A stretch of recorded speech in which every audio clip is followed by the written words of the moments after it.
A dairy tale is a really fun concept and not actually something I've seen from Disney. And I kind of wish they would do this with all of their animations. Maybe they do and I just haven't seen them.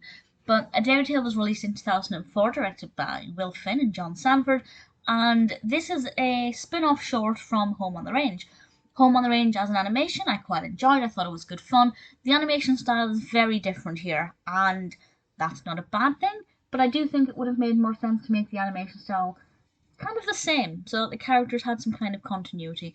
But in this one, Mrs. Calloway is telling the story of the Three Little Pigs, which I have to say, when it comes to nursery rhymes and fairy tales and fables, the Three Little Pigs is one of my favourites of all of them. So that made me very excited. But as she's telling the story, the piglets that she's telling it to keep interrupting her. And they keep kind of becoming part of the story and part of the animation. And will she ever get to the end of the story? I thought it was a delightful way of telling this story, giving it a story within a story, and I thought it was a lot of fun.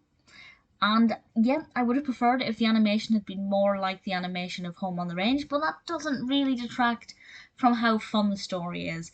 And I thought it was very sweet, very delightful. It's what, 3 minutes in length or something, and it's just a beautiful way of rediscovering a story that has been done, let's face it, to the hilt. Obviously, we have our brilliant voice cast with Judi Dench as Mrs. Caloway. We have Roseanne Barr, Jennifer Tilly. I found it to be absolutely delightful. It's very sweet. If you're a fan of the Three Little Pigs, you'll thoroughly enjoy this.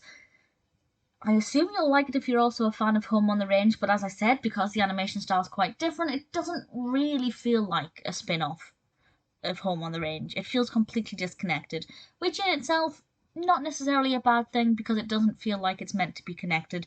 They're just using the same character and giving us something a little bit more fresh and unique. A Dairy Tale, I didn't know what to expect from it. I don't think it was this, but I'm really glad that it was delivered the way it was because I found it to be quite delightful.